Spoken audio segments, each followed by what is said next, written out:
이렇게 묵직한 느낌이긴 한데 네. 모델 하나하나 좀 살펴본 시간은 아마 이런 시간을 여러분들 방송을 통해서 처음 겪지 않으실까 싶습니다. 방산 대표 주자를 최근에 꼽으라면은 KF-21. 이게 대단한 게 세계에서 8번째로 초음속을 돌파한 전투기로 기록이 되어 있습니다. 잠재력 면에서 어마어마하다라는 그 보도를 제가 본 적이 있거든요. 예, 말씀하신 KF-21은 이제 KF-X 보라매 사업을 저희가 추진하면서 예. 차세대 한국형 전투기를 우리가 국산 전투기를 만들겠다고 하는 그 목표로 연구 개발을 추진하게 됩니다. 이 방위 산업에 있어서의 기술의 특성을 조금 말씀드리면 최첨단의 기술을 수요로 하기 때문에 기술 진보와의 진전 속도가 매우 빠릅니다. 그리고 이러한 기술을 선도하는 가장 중요한 기술은 바로 항공우주 분야 기술이기 되기 때문에 어떻게 보면 이 항공우주 분야의 기술이 이제 집적돼 있는 하나의 집약체가 바로 전투기죠. 그래서 이러한 국산 전투기를 개발할 수 있다는 것 자체는 굉장한 의미가 있다고 말씀드릴 수 있겠습니다. 예. 네, KF-21 전투기가 제가 알기로 4.5세대 전투기인 걸로 알고 있는데요. 이게 실제 전투에서 좀 경쟁력이 있는지, 뭐 세계 시장에서는 벌써 6세대 전투기 예. 네, 얘기가 많이 나오던데요. 예, 먼저 말씀드리기에 앞서서 참고로 좀 말씀드리면 네. 우리나라는 전 세계에 초음속 전투기를 만들기 시작한 게 이제 8번째 국가에 이름을 올리게 됐는데 대표적인 기종이 FA-50이라고 하는 전투기가 있습니다. 정확하게는 FA-50 경공격기라고 하는데 이 FA-50 경공격기가 바로 4세대 전투기에 해당되거든요. 네. 5세대 전투기의 가장 큰 특징은 이제 고성능 스텔스 기능 그리고 고기동이 가능한 엔진 기술의 진화를 우리가 5세대 전투기의 가장 특징이라고 말씀드릴 수 있겠고 스텔스기는 이제 레이더 지상에서 탐지가 잘 안 되는 그 비행기 맞습니다. 말씀하시는. 지금의 현존하는 4세대 전투기를 스텔스 기능이 탑재되어 있다고는 하지만 예. 레이더에 전혀 탑재되지 않는 것은 아니고요. 레이더에 작은 점으로 표시되는데 이게 전투기인지 또는 어떤 뭐 작은 식별이 안 돼요. 뭐 맹금류와 같은 독수리나 신기하다. 풍선 등으로 오인식할 수도 있다라는 거죠. 근데 이제 5세대 전투기부터는 레이더 자체에 탐지가 안 되는 거예요. 이야.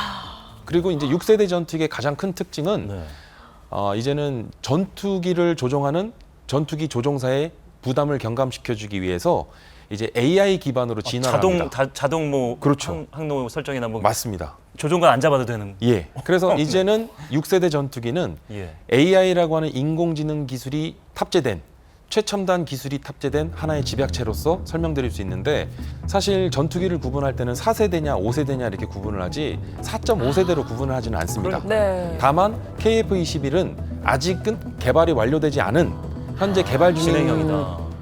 전투기이기 때문에 예. 저희가 일단은 4.5세대라고 명명을 해놓고 있죠. 그럼 완성돼서 5로 갈 수도 있고 바로 6까지 갈 수도 있는 거예요? 정확한 지적을 해주셨는데요. 예. 저희가 사실은 이런 주변국들, 사실 지금 말씀하셨던 6세대 전투기를 개발하는 국가들은 미국, 그다음에 러시아, 중국 가장 대표적이죠. 대국들만. 그다음에 우리와 가까운 이웃 나라인 일본도 지금 6세대 전투기 개발에 착수를 했습니다. 예. 우리가 이제 개발이 완료돼서 이제 양산 배치되는 시점에는 이미 주변국들이 6세대 전투기의 개발에 성공할 수도 있다라는 겁니다. 그러니까요. 그래서 말씀하셨듯이 이제 5세대가 아닌 6세대까지도 바라보면서 지금 현재 KF-21을 개발 중에 있습니다. 자, 그런가 하면 이 폴란드가 한국 무기에 대한 관심이 굉장히 많더라고요. KF-21 공동 개발에 참여하고 싶다라고 공식적으로 발표하기도 했었는데요. 구매에 관심이 있는 걸까요? 어떻게 보세요?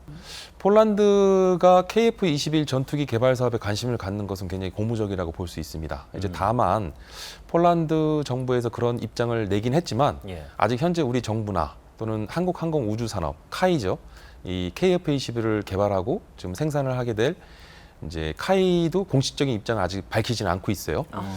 근데 이제 여기서 좀 주목할 게 이제 인도네시아입니다. 그러니까 이게 무슨 얘기냐면 KF-21 전투기 개발 사업을 처음 초창기부터 인도네시아와 우리 한국이 한인미 간 예, 예. 공동 연구 개발을 하기로 시작을 했습니다. 예. 네. 그래서 뭐 연구 개발에 대한 워낙 천문학적인 예산이 소요되다 보니까 뭐 인도네시아 정부에서 뭐 개발비 분담금을 뭐 납부하는 게 좀 미납되는 그런 사례도 있긴 최근에 했는데 제가 뉴스 그런 관련 전해드렸는데 기사를 아마 접해보셨을 돈을 겁니다. 안 준다 그러더라고요. 그쪽에서. 예. 그래서 의지가 있느냐 계속해서 이제 촉구하는 맞습니다. 그런 상황이에요. 예. 그러다 보니까 이제 폴란드가 이제 그 틈에 오. 이제 KF-21 공동 개발 사업에 관심을 표명하면서 참여 의사를 밝히긴 했는데요. 예. 이 부분은 조금 더 당분간 지켜봐야 될 것 같고요. 네. 다만 이러한 KF-21 전투기가 개발이 돼서 양산이 되면 네. 지금 폴란드를 비롯한 동유럽 또는 사실 우리가 가장 큰 진입 장벽이 있는 뭐 서유럽까지도 우리가 도전장을 내밀 수 있고 더욱이 지금의 어떤 남미, 중동, 뭐 북아프리카뿐만 아니라 동남아시아 지역은 뭐 말할 예. 것도 없이요. 앞으로 KF21이 이제 전력화 배치가 되면 개발이 완료되면 아마 전 세계 글로벌 시장이 모든 시장이 아마 우리의 그런 세일즈 영역이 되지 않을까 싶습니다. 네, 폴란드로 준비가 되고 있는 무기 중에서 이제 K9 자주포 아마 뉴스에서 아마 시청자분들 많이 들으셨을 거예요. 이게 이제 베트남 전쟁 당시에 쓰던 이제 미국 제품을 완전 대체하지는 아직 못하고 있나 봐요. 그래서 이제 K9에 대한 기대감이 크고 수출에 대한 기대감도 크고 꼭 가성비 때문만은 아니라고요. K9 자주포는 이미 벌써 30년이 넘은 장비입니다. 그렇죠. 그러니까 1989년에 프로토타입으로 시제품이 개발된 이래로 이제 업계에서는 이제 PIP라고 하는 성능 개량이라는 이제 개량을 통해서 예. 꾸준히 업그레이드가 되었던 명품 무기죠. 예.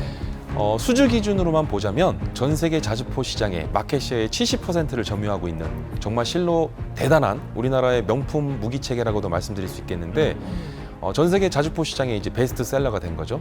그래서 지금 K9 자주포가 지금 현재 우리 K방산의 그 방산 수출의 가장 큰 효자 품목이자 예. 그다음에 우리 방산 수출을 이끌어 나가고 있는 예. 그 중요한 그러한 무기 체계라고 말씀드릴 수 있겠습니다. 예. 하늘 아래 전혀 새로운 게 없다고. 우리도 이제 한국 전쟁을 겪으면서 외국의 무기들을 갖다 쓰고 그 이후에 이제 운용하고 돈 주고 사다 쓰고 이러면서 결국은 그 기술들을 조금씩 배워갖고 지금 만들고 있는 거 아니겠습니까? 그 중에 하나가 이제 K2 흑표 전차인데 지금 엔진이 독일 거라고 제가 들었는데 이거를 국산화 시도하고 있다고요? 이 방위 산업이라는 이 분야의 궁극적인 엔드 스테이트 그리고 궁극적인 목표와 목적은 자주국방입니다. 근데 이 자주국방을 조금 더 쉽게 말씀드리면 결국은 국산화라고 말씀드릴 수 있거든요. 그렇죠. 네. 그래서 결국은 이 무기 개발에 있어서 국산화는 굉장히 중요한 부분이라 말씀드릴 수 있겠는데 예. 지금 K2 흑표 전차 말씀하셨는데 이 전차의 가장 중요한 심장이 바로 파워팩이죠. 이 파워팩은 변속기와 엔진의 결합체를 말합니다.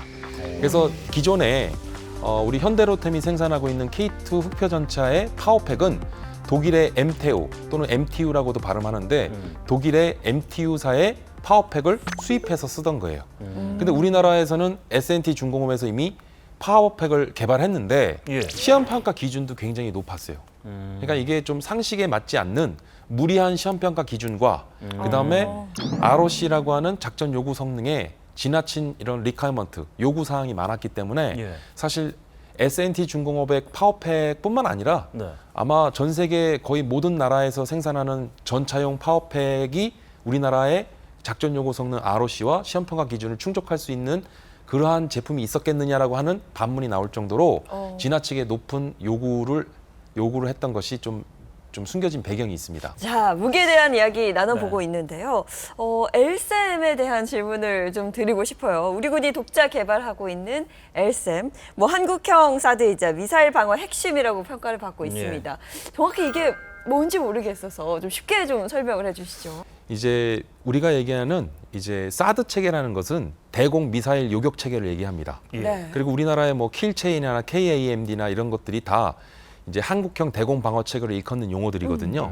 근데 여기에서 가장 중요한 핵심 기반이 바로 LSAM입니다.